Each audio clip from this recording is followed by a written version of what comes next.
El ataque a Polonia.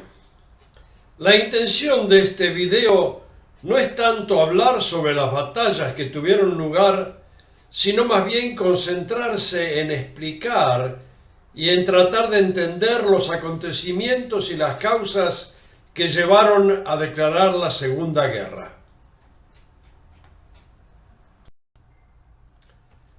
Hola amigos, saludos desde Chicago y bienvenidos a la sexta parte de la Segunda Guerra Mundial en breve, la invasión de Polonia.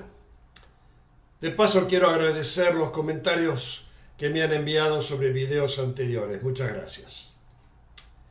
En este video vamos a hablar de cómo empezó el conflicto más terrible de la historia, que duró 2174 días, desde el ataque a Polonia el 1 de septiembre de 1939 hasta la rendición de Japón el 15 de agosto de 1945, en el que fueron perdidas unos 70 millones de vidas, un increíble 3% de la población mundial en ese tiempo. ¿Quién fue la primera víctima de la guerra? Una probabilidad es que fue un prisionero desconocido, un criminal común vestido con uniforme de soldado polaco, que fue llevado a un pueblo fronterizo con Polonia y ahí ejecutado por la Gestapo el 31 de agosto de 1939, en una acción destinada a simular un ataque de fuerzas polacas a una estación de radio alemana.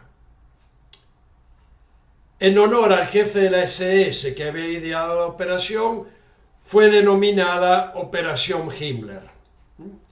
El plan no tuvo el resultado esperado. La mayor parte del mundo no creyó que realmente los polacos habían tratado de atacar esa estación alemana. Pero Hitler no buscó más excusas. A la mañana siguiente, el 1 de septiembre, tanques alemanes avanzaron dentro de Polonia, desatando fuerzas de destrucción nunca antes arrojadas sobre la humanidad. El mapa de Europa había cambiado radicalmente desde 1936 a 1939. En marzo de 1936, Hitler había ocupado el Rhineland. En marzo de 1938 había incorporado Austria y en marzo de 1939 Checoslovaquia, traicionada y abandonada, había desaparecido en la oscuridad. Checoslovaquia había sufrido por creer en el honor de Francia, a la que había considerado un país aliado y de la que había esperado apoyo, lo que no sucedió. Con la ocupación del Rhineland, de Austria y del Sudetenland, Hitler había añadido al Tercer Reich 3 millones de alemanes y 7 millones de austríacos, un aumento de 10 millones de almas. Polonia había ganado la zona del Teschen por su apoyo a Alemania durante el desmembramiento de Checoslovaquia, pero pronto pagaría con creces por esa acción. Finalmente, la zona del Danzig, que al final de la Primera Guerra había sido puesta bajo el control de la Liga de las Naciones, abría un corredor de Polonia al mar Báltico. La zona del Danzig estaba habitada por un 90% de gente de raza germana y Hitler usaría ese hecho como excusa para apoderarse de la zona. Seguimos. Hasta ahora Hitler se había apoderado de esos territorios sin derramamiento de sangre, sin disparar un tiro. Pero con Polonia la situación era diferente. Existían una serie de tratados que complicaban las cosas y que voy a tratar de explicar a continuación.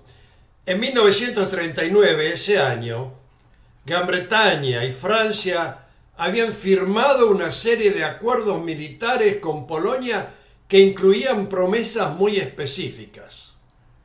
Muy claramente, los líderes franceses habían prometido a Polonia que en el caso de una agresión por parte de Alemania, Francia lanzaría una ofensiva contra Alemania a más tardar 15 días después de movilizarse.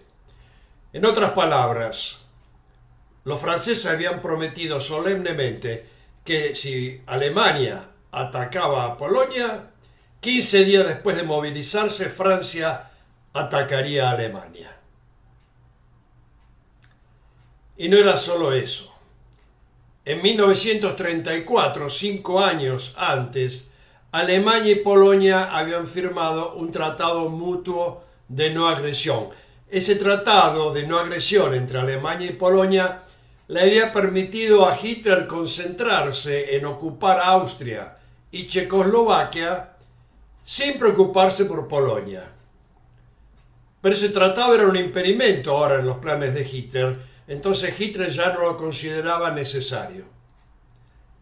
En un discurso en el Reichstag, en el 28 de abril, Hitler anunció que el tratado de no agresión entre Polonia con Francia e Inglaterra anulaba el tratado de Polonia con Alemania. En otras palabras, Hitler dijo en el Reichstag: Polonia ha firmado un tratado con nuestros enemigos, Francia e Inglaterra, de manera que eso anula automáticamente el tratado que tiene con nosotros, con Alemania. Eso eliminó el tratado en los ojos de Hitler. Pero antes de actuar contra Polonia, Hitler debía asegurarse que Rusia no intervendría. A continuación tuvieron lugar una serie de negociaciones entre los cancilleres de Alemania, Rusia, Inglaterra y Francia. En estas, Stalin, como vamos a ver, al no poder llegar a un acuerdo con las democracias, decidió firmar un tratado con Hitler.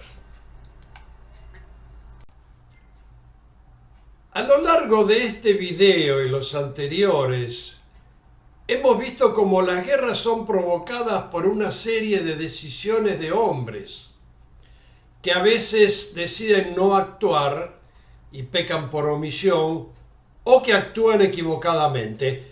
Lo que sigue es un ejemplo de ambos casos. Stalin despreciaba y al mismo tiempo temía a Hitler.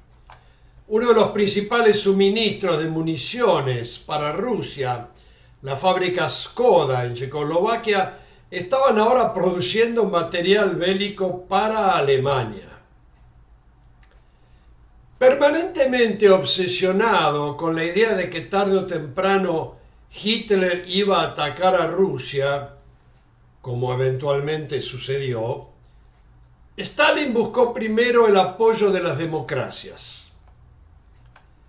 El 15 de abril, seguimos en 1939, Lebedev, el embajador ruso, sugirió formalmente al gobierno inglés un tratado de protección y asistencia mutua entre la Unión Soviética, Inglaterra y Francia. El tratado, con la posible participación de Polonia, garantizaba también la protección de los estados en Europa del Este, que se encontraban ante la amenaza de agresión germana. Estos eran los estados, como vamos a ver en el mapa, encerrados entre Alemania y la Unión Soviética. Los estados de Europa del Este tenían dudas sobre un tratado de protección que incluía a Rusia.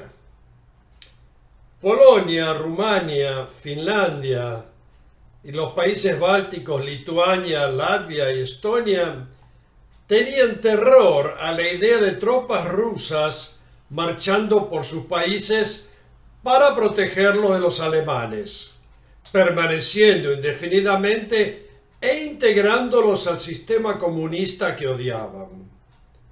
En otras palabras, Estos países no estaban seguros de qué sería peor, la agresión alemana o la ayuda rusa. Como mencionamos, Stalin, a través del embajador Livitinov, había propuesto un acuerdo entre Francia, Inglaterra y Rusia.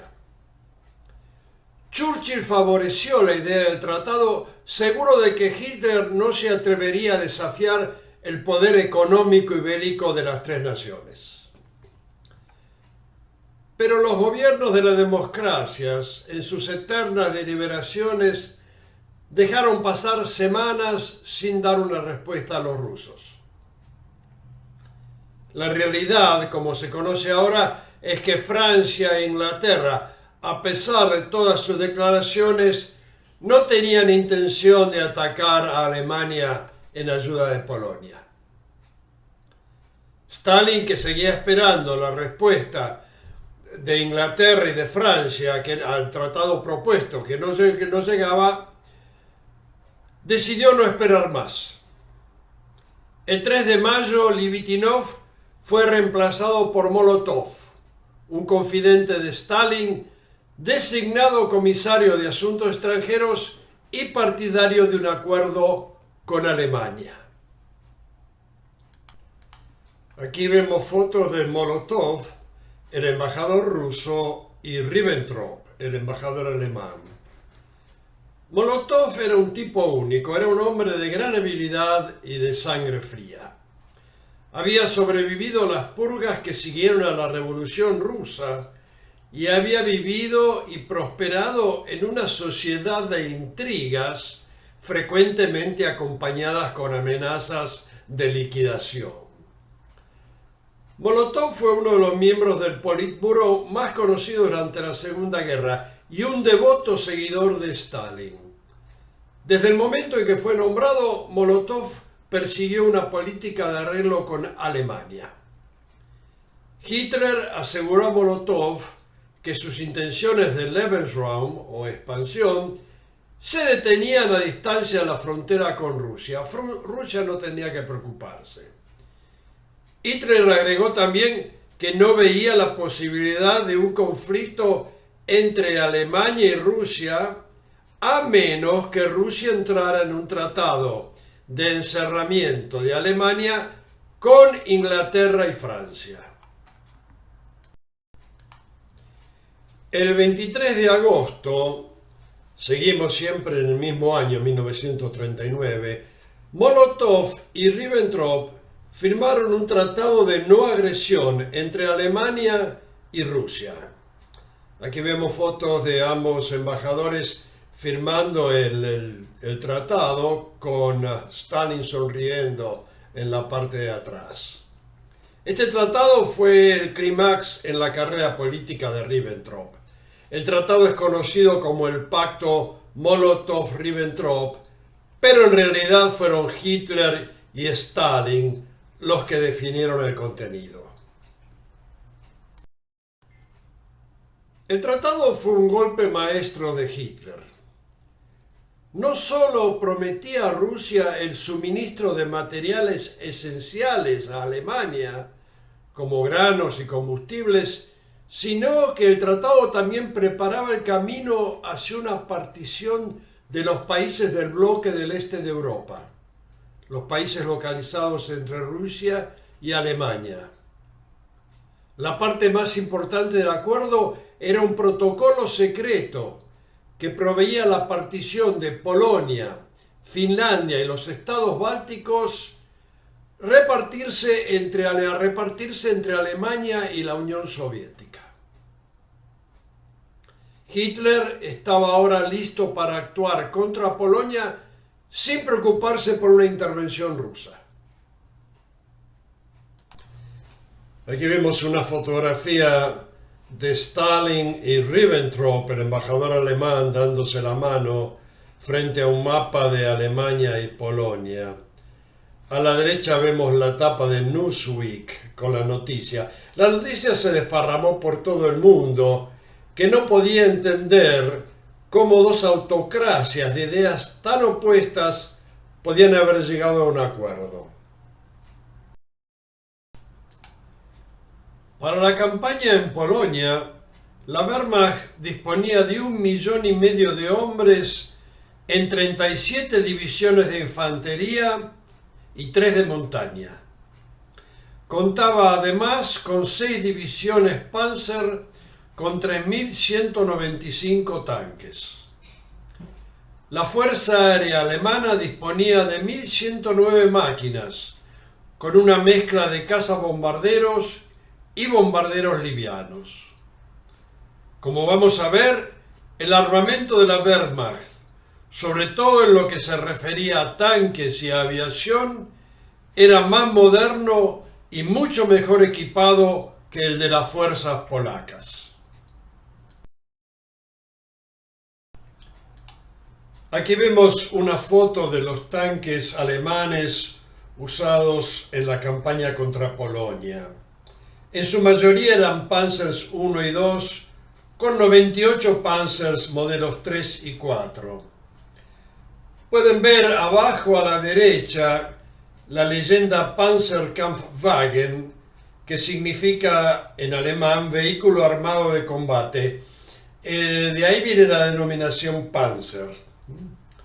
Los diseños de armadura y armamento habían avanzado rápidamente desde 1930, cuando se fabricó el Panzer I. El armamento del Panzer I eran 2 ametralladoras de 7,92 milímetros. En el Panzer II eran 2 ametralladoras de 50 milímetros. El Panzer III tenía un cañón de 50 milímetros y el Panzer IV tenía un cañón de 75 milímetros, el mismo calibre usado más tarde por el Sherman americano. Durante la guerra, Alemania fabricó 8.500 Panzers modelo 4.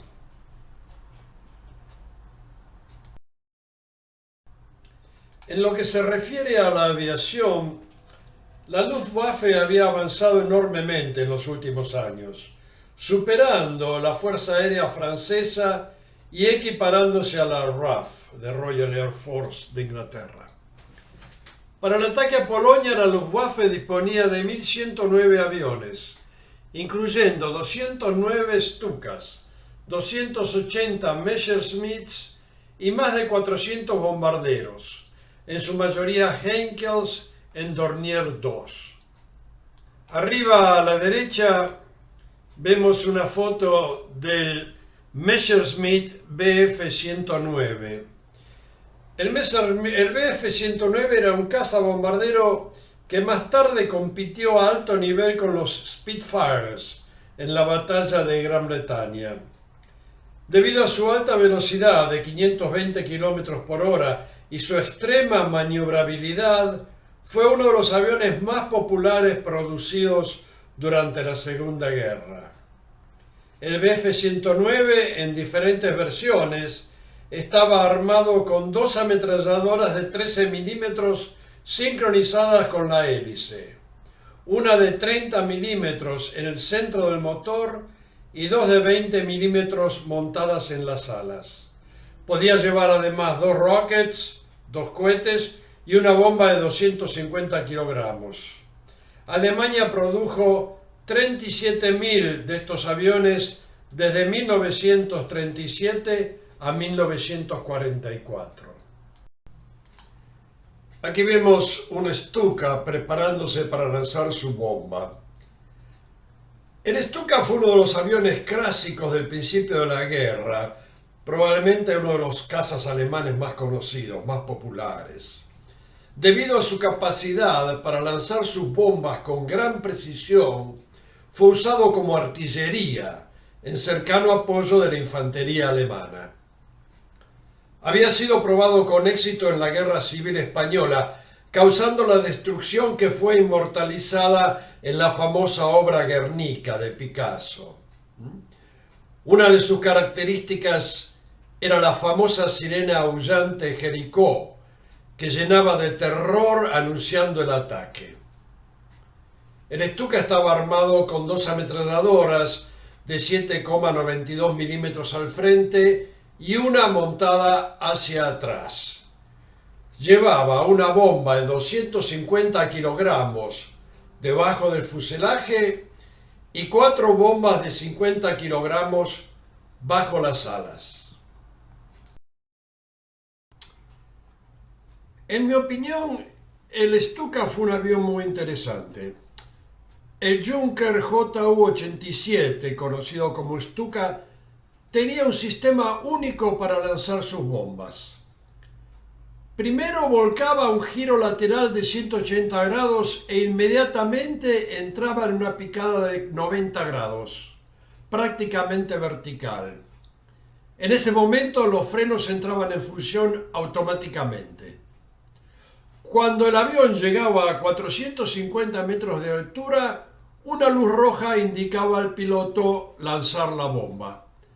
Al soltar la bomba, los flaps se retractaban, los frenos se retractaban, el ángulo de la hélice cambiaba y los controles colocaban la máquina en un rápido ascenso, todo en forma automática. Todo lo que el piloto debía hacer era apuntar la máquina al blanco de entrada, soltar la bomba y una vez terminada la maniobra tomar el control horizontal del avión. Este sistema convirtió el Stuka en un arma devastadora para ataques terrestres. Fue usado hasta mediados de la guerra, cuando a la falta de una rápida maniobrabilidad lo hacía presa fácil de cazas más veloces. Entre 1936 y 1944, Alemania fabricó 6.500 Stukas. Veamos ahora las fuerzas polacas. En el momento de la invasión, Polonia tenía aproximadamente, los números varían de acuerdo a la publicación, 1.250.000 hombres de infantería, 11 brigadas de caballería, 1.150 tanques y 433 aviones de guerra. Polonia tenía una división armada con 1.150 tanques de varias clases. En esta foto podemos apreciar la diferencia entre estos tanques y los de las Wehrmacht que vimos anteriormente. El modelo 7TP, armado con un cañón Bofors de 37 milímetros, era uno de los pocos que podía penetrar el blindaje de los Panzers. En el momento de la invasión, Polonia disponía de solo 140 de estos tanques. La mayoría eran tanquetes del modelo TK, armados con una o dos ametralladoras de 7,92 milímetros.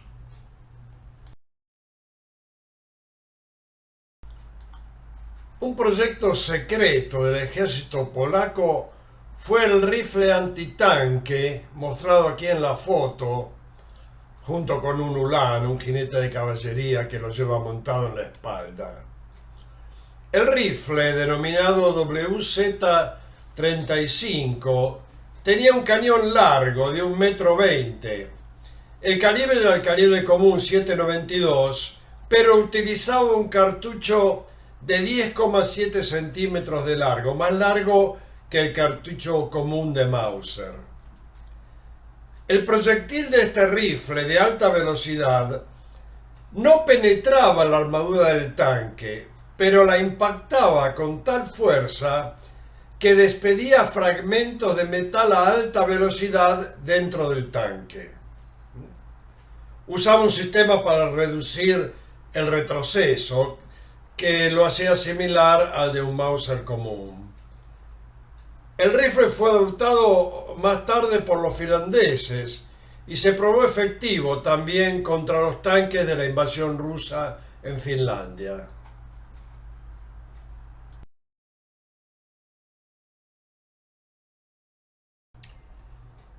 En años previos, el arma clásica de Polonia había sido la caballería.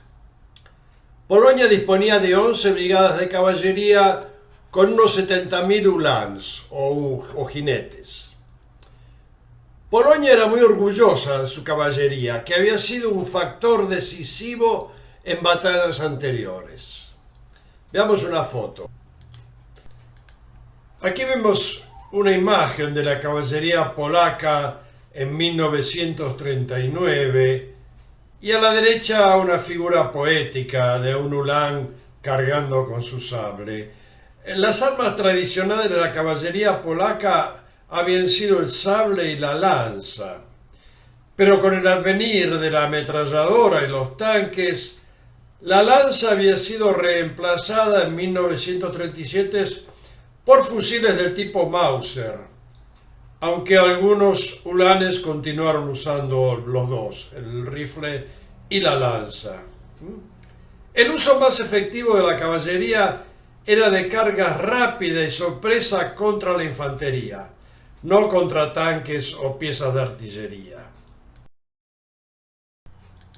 Para 1939, la caballería había agregado armas defensivas, como cañones antitanques de 37 milímetros y piezas antiaéreas Bofors.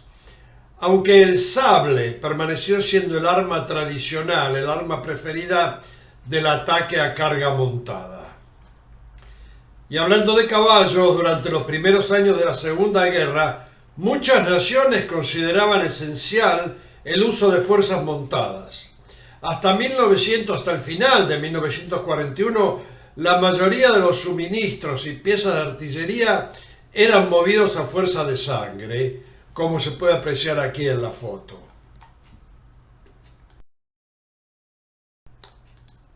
La Fuerza Aérea Polaca.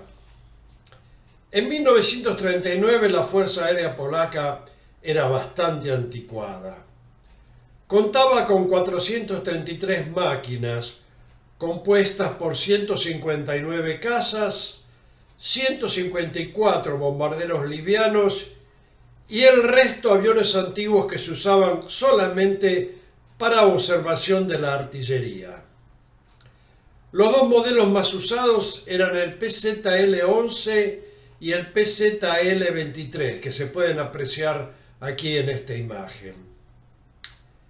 El PZL-11 era un caza polaco de cabina abierta, con alas del tipo llamado alas de gaviota, gullwings en inglés, y había sido diseñado en 1920. Estaba armado con 4 ametralladoras de 7,92 milímetros. El PZL-11 sirvió como primera línea de defensa contra la Luftwaffe, pero fue rápidamente sobrepasado por los cazas más modernos. Los pilotos polacos eran eficientes, bien entrenados y pelearon con gran valentía, pero la mayoría de los PZL-11 fueron destruidos durante la invasión. El único aparato PZL-11 que sobrevivió a la guerra está ahora en un museo de Cracovia y ese que se ve aquí en la foto. El PZL-23 era un bombardero liviano de diseño relativamente moderno para esa época. El 2 de septiembre de 1939, un día después de comenzar la invasión, un PZL-23 bombardeó una fábrica en Ohlau. Fue el primer bombardeo de la guerra dentro del Tercer Reich.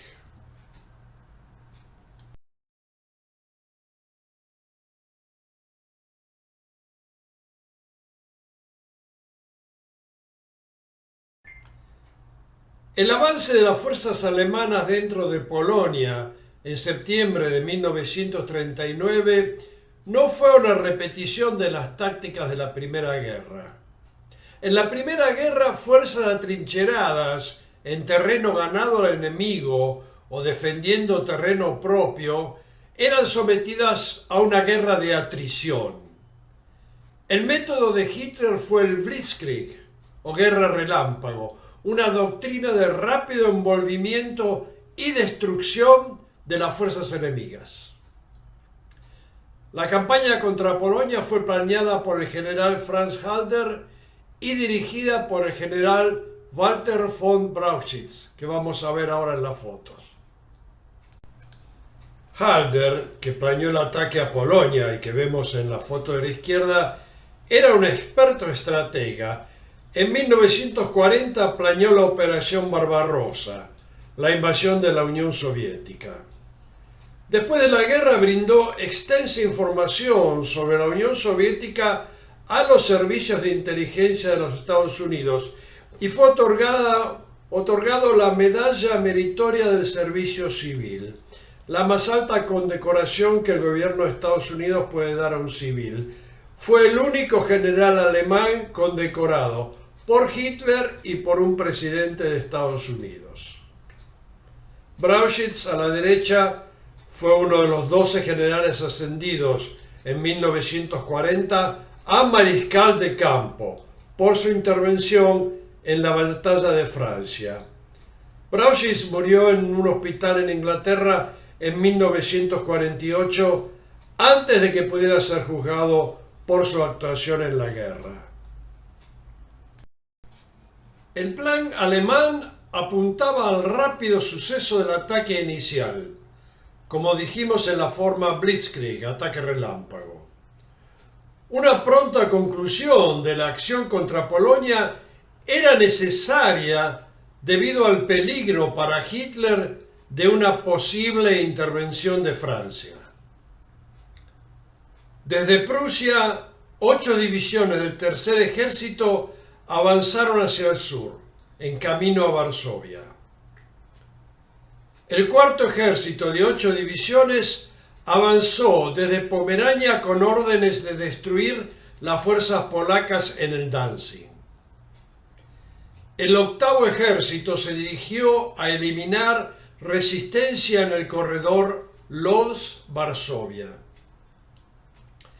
El ataque principal fue asignado al 10º Ejército, dirigido directamente a ocupar Varsovia. Más al sur, el 14º Ejército, con 14 divisiones, tenía como misión capturar la importante área industrial de Cracovia. Durante los meses previos a la invasión, Francia e Inglaterra habían exhortado a Polonia a demorar la movilización de sus fuerzas, temerosas de provocar a Hitler. De manera que en el momento del ataque solo 30 divisiones, las 2/3 partes del ejército polaco, estaban en posición, dispuestas a enfrentar el primer golpe de la invasión alemana. En la fase inicial, sin declaración formal de guerra y sin aviso, y siguiendo la doctrina Blitzkrieg, aviones Stukas atacaron las bases aéreas polacas con la misión de sorprender a las máquinas enemigas en sus pistas antes que pudieran levantar vuelo para defenderse. A continuación buscaron y ubicaron columnas del ejército en marcha y las ametrallaron y bombardearon incesantemente junto con grupos de refugiados civiles, causando caos e impidiendo movimiento y relocalización de las fuerzas de defensa. Mientras las fuerzas polacas se organizaban para repeler el ataque, cientos de bombarderos actuaron contra centros de transporte, comunicación, centros de reunión e instalaciones civiles, causando confusión y pánico. Luego de la acción aérea, vino el Blitzkrieg en la tierra. Ola tras ola de infantería motorizada y tanques livianos, moviéndose a gran velocidad, penetraron profundamente sin dar tiempo al enemigo para organizar una defensa. Estos fueron seguidos por Panzers, los tanques más pesados, destruyendo instalaciones militares y civiles hasta conectarse con la primera ola de ataque al frente. Una vez que el territorio invadido había sido devastado, vino la infantería. Soldados marchando a pie como en guerras anteriores, apoyados por fuerte artillería y ocupando el área penetrada. Las tropas regulares eran seguidas por 3 regimientos de la SS, con 24.000 oficiales y soldados, con la tarea de administrar los territorios conquistados y liquidar cualquier intento de resistencia, sembrando terror en la población civil. En esta foto se puede ver un camión con judíos capturados. La SS no perdió tiempo. Cumpliendo con las órdenes de Hitler, comenzó inmediatamente a capturar y a liquidar polacos judíos, como se ve en estas imágenes.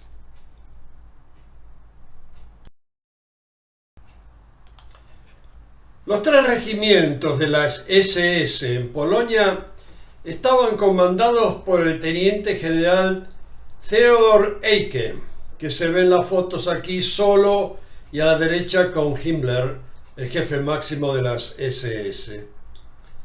Eicke recibió el comando de una nueva división de la SS, la división Totenkopf, que estaba formada por guardias de campo de concentración. De paso, Totenkopf significa cráneo en castellano, que era el símbolo que llevaba la división, el cráneo con los huesos cruzados. En 1933, Eicke había estado a cargo del campo de exterminación Dachau y fue una figura clave en el desarrollo de los campos de concentración durante el Holocausto.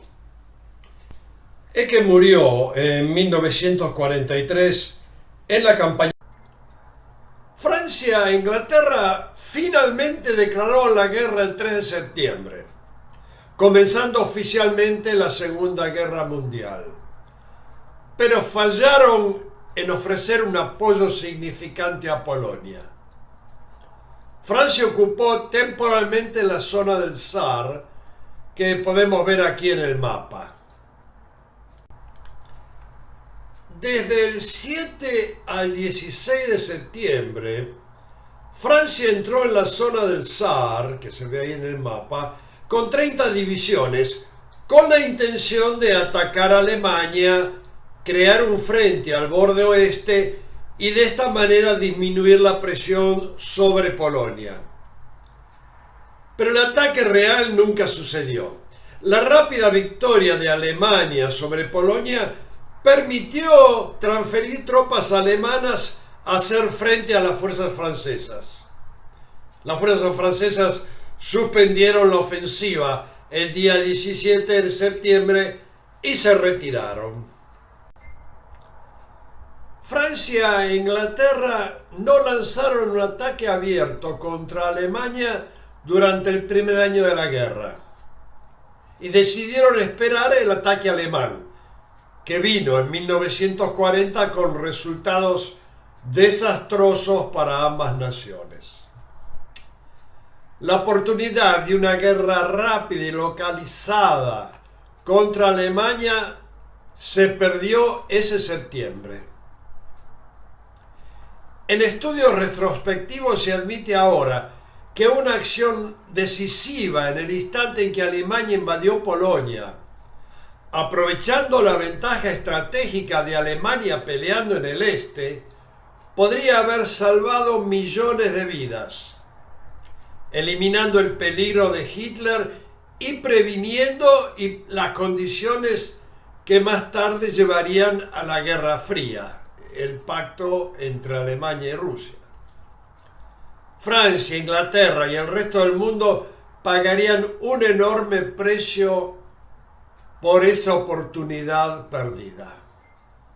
Volviendo a la invasión, las esperadas victorias de Hitler se demoraron por la tenaz defensa de las fuerzas polacas. La caballería polaca cargó valientemente con sables contra enjambres de tanques y transportes armados, triunfando en ocasiones a fuerza de sangre y valentía, pero en la mayoría de los casos los resultados fueron desastrosamente predecibles. Durante la campaña de septiembre hubo algunos casos de cargas montadas prevaleciendo contra fuerzas motorizadas, pero estas fueron acciones únicas. donde la caballería gozaba de una posición de ventaja única o estaba en una situación desesperada donde tenía que pelear o perecer.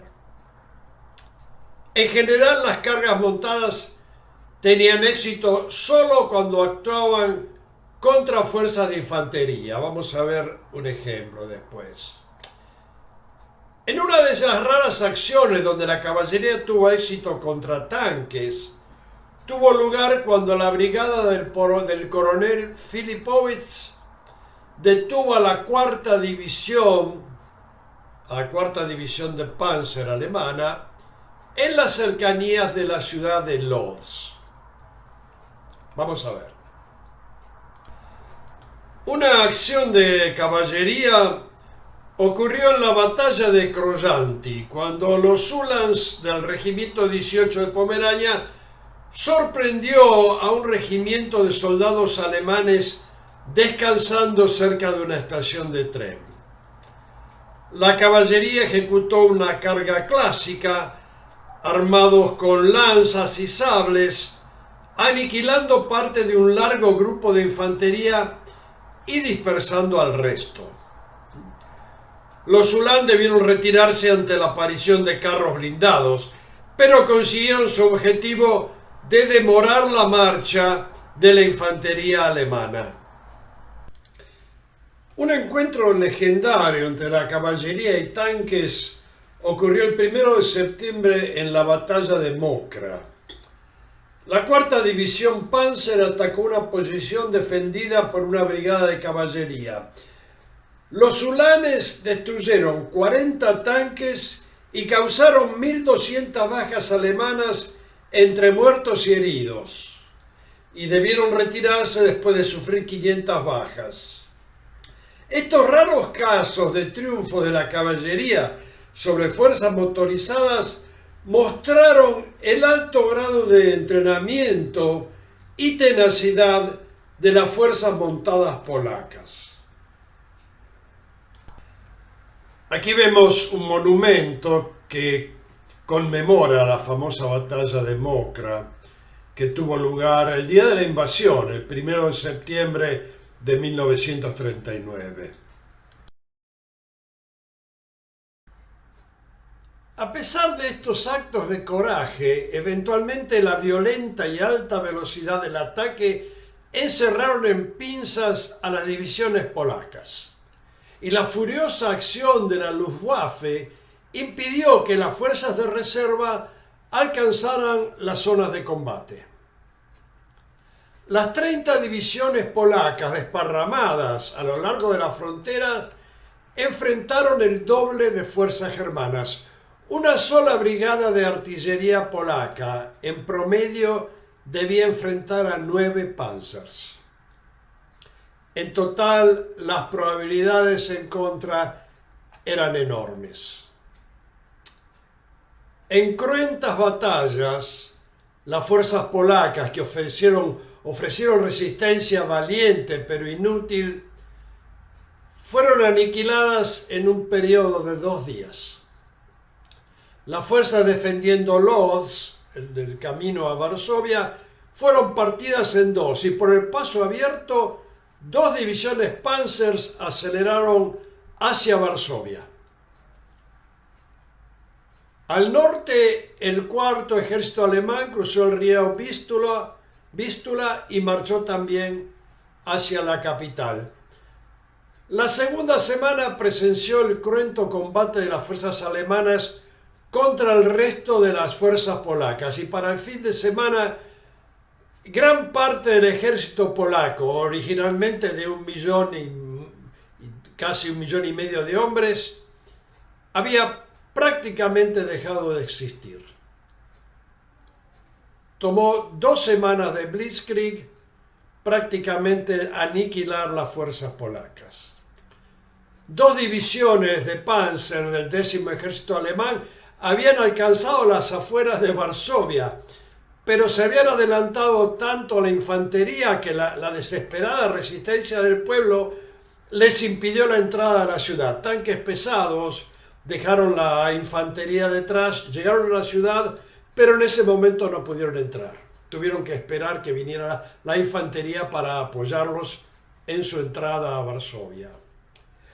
Al noroeste de Varsovia, el tercer ejército cercó la capital por el este. Y una de las columnas del tercer ejército alcanzó Brest-Litovsk, a más de 100 kilómetros del frente, detrás del frente.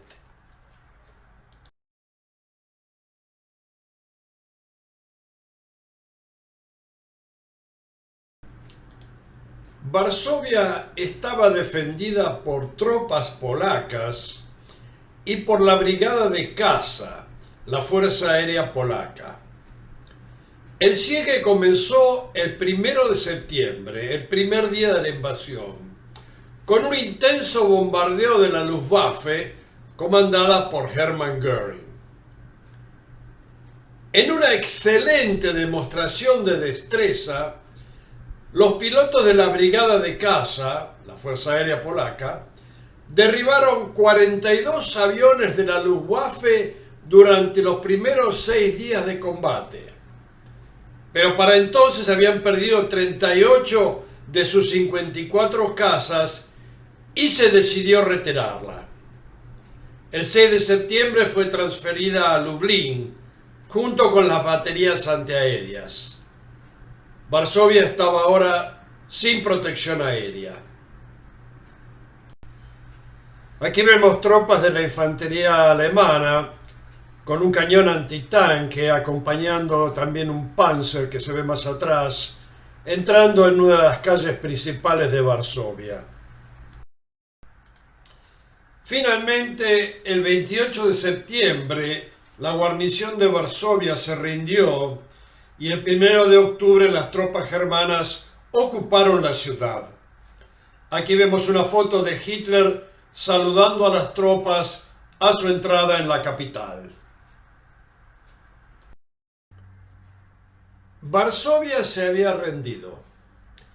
18.000 civiles habían fallecido durante el siegue y 40% de los edificios de la ciudad habían sido destruidos o fuertemente dañados. Pero las penurias de Polonia no habían terminado. El 17 de septiembre, siguiendo el acuerdo del pacto Molotov-Ribbentrop, tropas de la Unión Soviética habían invadido Polonia, el este de Polonia. Las tropas polacas, concentradas en la defensa contra la invasión alemana, no pudieron ofrecer resistencia al avance ruso. El cuerpo 19 de Panzer, comandado por el general Guderian, que había ocupado Varsovia, se retiró ante la marcha de las tropas rusas, saludándose mutuamente. En esta foto vemos tanquistas rusos socializando con miembros de la SS. Aquí vemos una mezcla de oficiales alemanes y oficiales soviéticos saludando el paso de tropas soviéticas. Ante la destrucción de Polonia, Stalin comentó: un estado burgués menos para preocuparme. En una guerra entre Rusia y Polonia en 1919, Polonia había obtenido una victoria decisiva sobre las fuerzas rusas, que fue uno de los factores que llevó más tarde al asesinato de 22.000 oficiales polacos por orden de Stalin, en una acción conocida como la masacre de Katyn, en abril de 1940. Al fin de mes de septiembre, Polonia fue oficialmente dividida de acuerdo a la demarcación previamente definida en el Pacto Rusia-Alemania. Fue el comienzo de 2 años de ocupación de Europa Central por 2 gobiernos déspotas.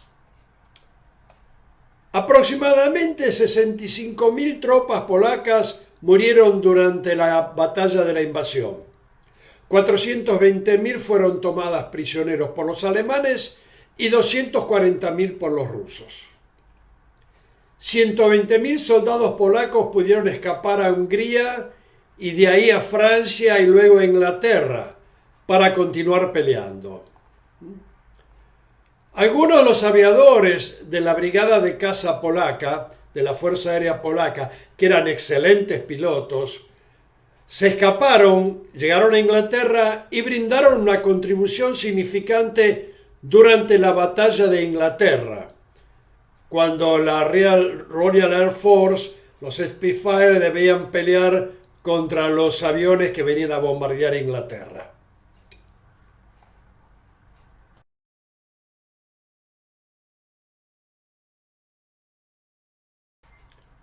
Los años que siguieron concluyeron con la devastación de Polonia, que sufrió una de las más cruentas ocupaciones de la historia.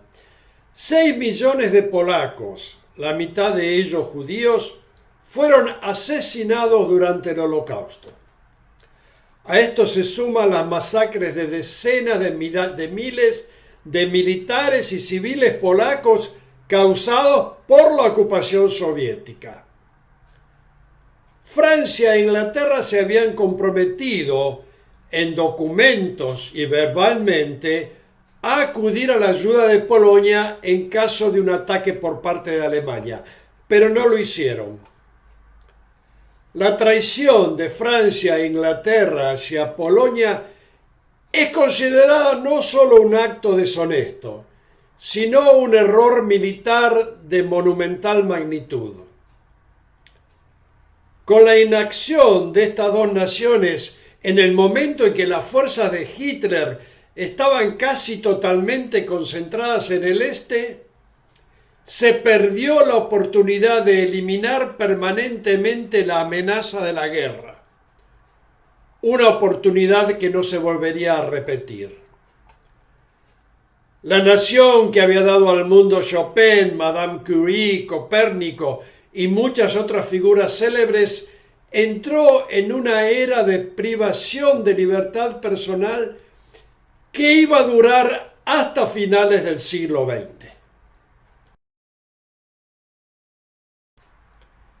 Para terminar, el propósito de este video en 6 partes fue tratar de explicar en forma breve y concisa por qué y cómo comenzó la Segunda Guerra Mundial.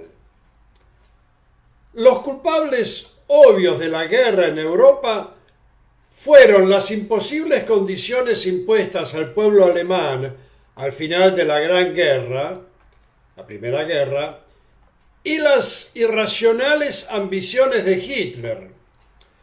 Aunque, como hemos visto, muchos otros, incluyendo Francia, Alemania, Rusia y aún Polonia, cometieron errores serios al tratar de protegerse a toda costa en perjuicio de los países más pequeños. Aquí he tratado de explicar los hechos como sucedieron y cada cual tendrá su opinión. Como siempre, comentarios, sugerencias y correcciones serán muy bienvenidos. En los próximos videos voy a tratar de relatar aquellos hechos de la guerra que me parecieron más interesantes. Saludos y cuídense.